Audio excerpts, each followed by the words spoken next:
was like telling the eye not to blink. The self held on to its perimeters, committed forever, as if the reunion could not be reversed. I jumped inside the ring, all of me. Dance then. And I danced, till the room blurred like water, like blood. Dance. And I was leaning headlong into the universe. Dance. The whole self was a current, a fragile cargo, a raft someone was paddling through the jungle, and I was there, waving. And I would be there at the other end.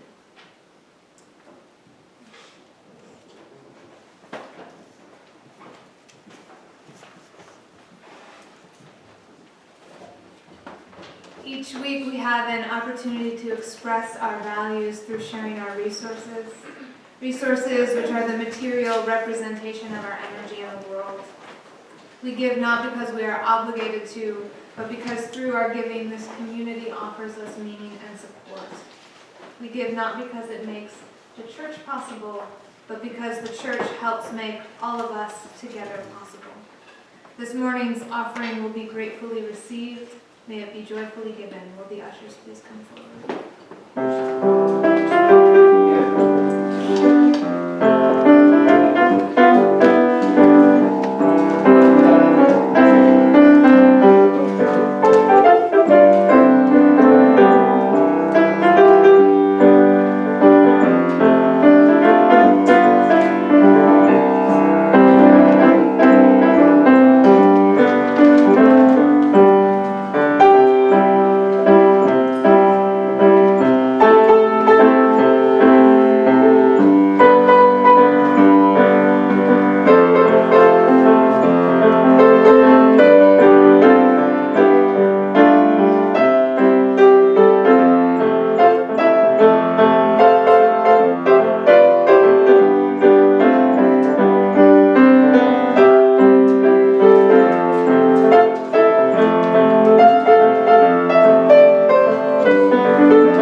Rise in either body or in spirit, and join us in the unison affirmation number 500, which is in your gray hymnals. 500.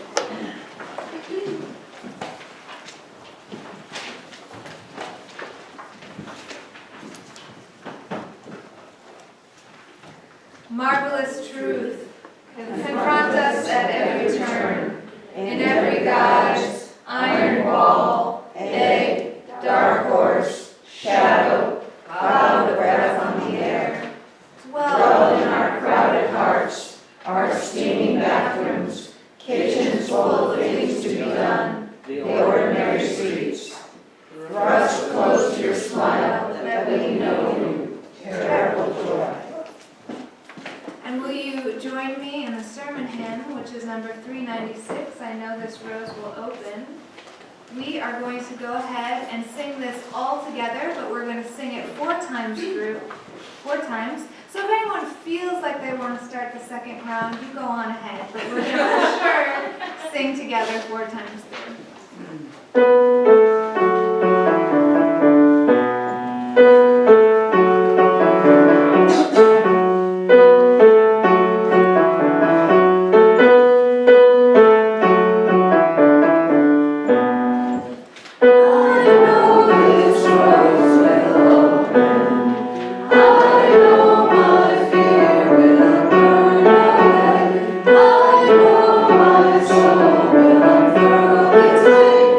I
2008, when I was at the end of my first year in my third dream job and was completely miserable. I was at dinner with my mentor and my best friend at the time, and we were all talking about our lives and what was going on in them, and much sushi was had, and some sake was consumed as well. And it got to be my turn, and my mentor asked me, well, so how are you doing? How's the new job since the last time I've seen you? And I sort of hung my head and admitted that it was once again not the right fit. It was once again the thing that I thought was going to be my heart and my soul clicking, but ended up just being another tour of to-dos and obligations. And we were talking, and my mentor finally cut me off, and she said, Jennifer, stop. Close your eyes. And even this, I resisted. I didn't want to close my eyes. I said, no, I'm not going to close my eyes. She said, no, close your eyes. So I closed my eyes, and she told me to picture my perfect day, and asked me, okay, now what are you doing on your perfect day? What kind of work are you doing? And as soon as she asked me that, and I had my eyes actually closed, I knew immediately that the perfect work for me on my perfect day would be doing spiritual healing work. And my eyes flew open, and I was like, well, what the heck is that? What's a spiritual healer? There's no job called spiritual healer. I don't know what to do with that. What am I supposed to do? I don't want to be a psychologist, you know? And so I thought, and my friend and my mentor both sat with me, and I was like, well, I mean, I suppose I could be some sort of life coach or something. And they looked at me, silence. And then I was like, you know, maybe ministry? And my best friend went, yes. And my mentor said, say more about that, say more about that. And I was like, well, you know, I don't know. It seems like it might be a good idea, but I think I'd have to go to school for it. And, you know, if I'm in school, I'm going to be thinking all the time. I have to do all this coursework, and I don't want anybody to tell me what following the Spirit is about. I have to follow it in my own heart. And my best friend looked at me, and she was like, Jennifer, I'm pretty sure that in grad school you're in class for maybe a few hours a day, and then maybe reading for a few hours after that, and then after that I think you can spend the rest of the time following your heart. I was like, okay. And I said, but I don't even know, I don't know how I would do it. I mean, what sort of tradition would I follow? Like, how could I tell people what they're supposed to believe? And my mentor said, well, what tradition have you been practicing? And I said, Unitarian Universalism. They don't tell anybody what to believe. And as they were asking me these questions and I was reflecting, for some reason, I don't know whether it was the late hour or the aforementioned sake that had been consumed, but I saw myself placing obstacles in my own way. Like I was making up excuses to not listen to this little bird that was saying ministry in the back of my head. And so I didn't say yes to ministry. I just said, okay, for this moment, I'm going to stop doing that. I'm going to stop placing things in my own way. And so I just got quiet and I stopped doing that. And as soon as I stopped making things up, which is what I had been doing, I felt this huge weight lift off my shoulders. It felt like something had been pushing me down, and all of a sudden, I started to float. And it became immediately obvious that my skill set exactly matched the description for minister. And I sort of felt light and fluttery, and I said, oh my God, no pun intended, I'm going to be a minister. And my mentor and my best friend, literally burst out clapping. And no one had ever said anything to me in my life that I should be a minister, but apparently they had all been thinking it. And they said, we've been waiting for you to realize this. And I was like, why didn't you tell me that? But in that moment, that night, I knew exactly what I was supposed to be doing. It was one of those realizations that I had been reeling in like a fish for months that was all of a sudden crashing into my lap. And the next day, the very next day, I started preparing. I started looking on the internet and figuring out where I might go to school. And within a year and a half, I was in seminary at Stark King School for the Ministry. Revelation comes in many forms. Sometimes it comes in an embodied sense of knowing. Sometimes it comes as that sudden aha. Sometimes it comes as just like a twinkling hunch, something that you can feel in your belly or maybe at the back of your brain. It also brings very disparate content. Sometimes it's emotional, sometimes it's informational, sometimes it's something you've been longing for deeply, and sometimes it is something you absolutely do not want to hear. In the book Quantum Change, in which Professor William Miller interviews 55 people who've experienced life-changing realizations, he shares that although these realizations have both differing content and form, they all felt similar to the people who were reporting. The majority of the people reported that these realizations felt like a message revealed, rather than something they had thought of on their own. According to a recent article in Psychology Today, the field of cognitive neuroscience gives us some clues about what is happening in this message-revealed feeling. Several different studies have found that creative insight, or that aha moment of putting disparate information together and coming up with something new, happens in the back of the brain, in the stem. Brain scans show that the neocortex, which is the front of the brain, which is responsible for our rational thought, goes quiet for a little bit, and that the back of the brain lights up. This back of the brain here is called the default mode network, and in that lighting up, it's sort of working out the problem. The back of the brain area uses almost 20 times the resources as the neocortex when you turn off your thinking brain and just relax. It also works more slowly. It's under your conscious mind, but it has more creative power than your conscious mind and your neocortex.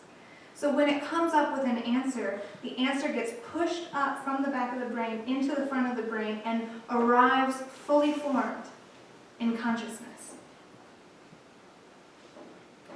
So when we're looking at this process of problem solving, of looking and seeking truth, it actually makes sense to back off, to give your back brain a chance to wrestle with the problem, or as Naomi Shihab Nye wrote, give the brain an opportunity to reel that fish in for several months.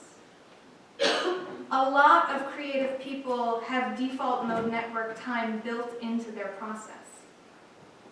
Beethoven took a long walk every evening and carried a pencil and paper in his pocket with him.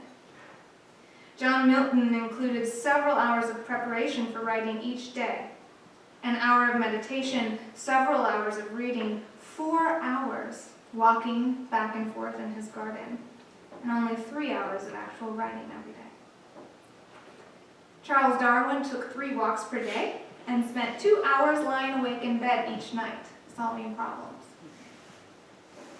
I know a number of my preacher friends who have built default mode network time into their writing time, myself included. My writing time always includes both writing time and walking away from the writing time so that the next idea can arrive. By admitting that writing is a creative process, by admitting that problem solving is a creative process, I'm able to allow my default mode network to engage and to solve problems and to come up with the next idea. So this does not, however, even though I am encouraging quiet time, I'm not encouraging being lazy or living in the veg out stage of default mode network, even though that's Lovely.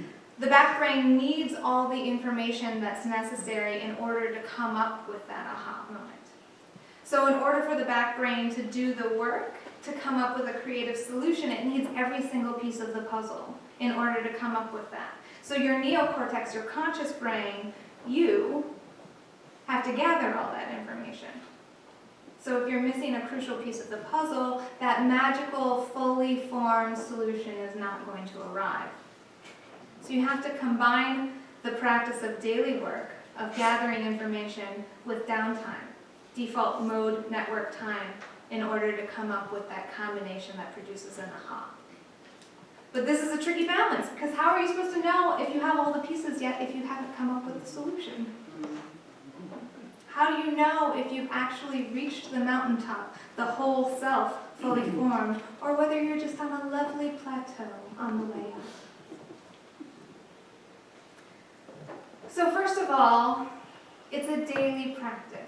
You have to actually build in some default mode network time in order to even see if you have a hunch in the first place.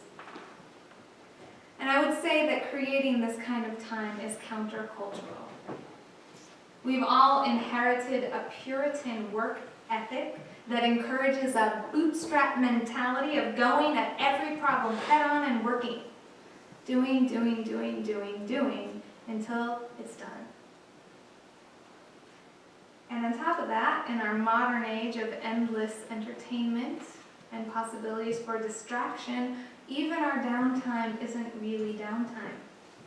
Instead of going into default mode network on the train, we check our smartphones. Instead of letting our mind wander in the car, we're bombarded with billboards and advertisements. Instead of just sitting at home and daydreaming, we're on the computer, watching television, posting on Facebook. I've never done any of that. With our smartphones in our hands and our audiobooks and podcasts and the latest episode of Democracy Now! In our ear, we're able to consume every extra minute of default mode network time if we so choose. This means that instead of tapping into our own creative potential, instead of giving our minds the downtime to do the undercover work of insight, we're setting our neocortex on an already programmed track of mass media. Culturally, we are at the point of needing to schedule daydreaming time. So you have to decide to build it in. If you know that life-changing transformation can come from within, then you have to make space for it to process and to manifest. It could be as simple as daydreaming during quiet time. In Miller's study, people reported that sudden insights while cleaning, showering, or just lying down happened regularly. Charles Darwin spent 2 hours lying down every night to solve those problems. But it can also help to get out of your normal routine. I have some of my clearest and most transformative insights when I travel. My brain gets out of its habitual track, and something about the quality of my attention shifts. I'm able to see and understand more clearly, and insights abound. Exercise also helps. Runners routinely report realizations during the semi-meditation of a long run, in which it's easier to shut off some of that thinking. For some, stream of consciousness journaling reveals new insights. In her book, The Artist's Way, Julia Cameron encourages writing morning pages every day in a stream of consciousness framework in order to see what is revealed. It also helps to engage with art. The beauty and the mystery and the emotion of art can unlock the subconscious back of the brain. A moving photograph or sculpture, or sometimes a piece of prose, just reaches in and grabs something that maybe your conscious mind wasn't aware of, and in a non-thinking way engages with something deeper in you.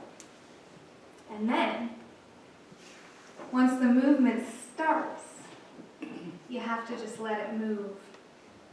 For some reason, our back brain doesn't particularly like a lot of pressure. It's like when you're trying to think of someone's name, you're trying to remember it really hard, and if you think too hard, you just can't get it. But if you back off and for 20 minutes just let it be, boom, it'll come right back up. That back brain, it works more slowly, but it doesn't want you to look directly at it while it's working. So it is with both hunches and gut feelings. They're signaling something important. But you need to find the delicate balance between saying, yes, this is important, let's continue to process it in the back brain, and shining a light on the front brain to the back brain so soon that it drives that hunch back into hiding. It's a tricky balance that you don't want to hide from it or ignore it, but you also don't want to scare it off. Parker Palmer talks about the delicate balance between inviting the soul to speak and scaring it off when he invites us into his famous soul sharing circles. In these circles, Palmer encourages us to create the quiet and inviting space where a person's true self, depth of soul, might feel safe to come forward and speak. In these types of sharing circles, people share transformative insights, often learning the information as they speak it aloud. B.B. Simon calls a similar insight-generating technology focusing.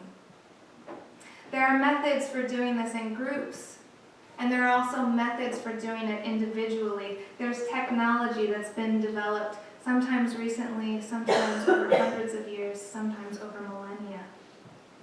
It's about focusing without focusing. The way that you might let your eyes unfocus while looking at a stereogram, those optical illusion images that have hidden images inside of them. You sort of look at them, but not quite look at them. It's an art form, trying to quiet the mind and focus without thinking. The most ancient form and effective form of it is called meditation. You power down your neocortex and you breathe. And then you listen.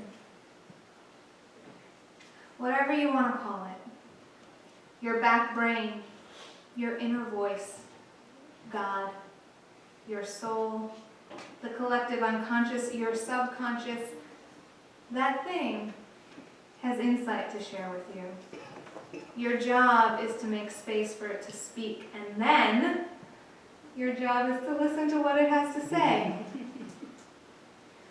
This is hard when the dream lands so hard that it flattens. Sometimes that thing that shows up is not what we wanted to hear. And we might need to take a moment to breathe, to wrestle with it, to try to learn how to love it as much as it loves you. In order for that insight that has shown up to be transformative in your life, you eventually have to take action to make it happen. When I finally heard the call to be a minister, I started making moves the next day. It took me 1.5 years to get to seminary, and it took me 7 years to be standing in front of you here now. But I took the first step on that long road immediately. So you can go at your own pace, and you only need to take one step at a time. But once you hear that insight, it's time to move. May it be so, and blessed be. Will you all rise in either body or in spirit and join us for our closing hymn, and insert in your order of service the closing hymn.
May this dream new to you, this longing to feel that love more than a slippery fish, more than an irreversible reunion. May we with it lean headlong into the universe, arms out, whole self in, shouting, dance. Though we extinguish the light of the chalice here, we carry its light and warmth with us in our hearts. Blessed be and amen. Dancing is encouraged, but not mandatory.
Same way when I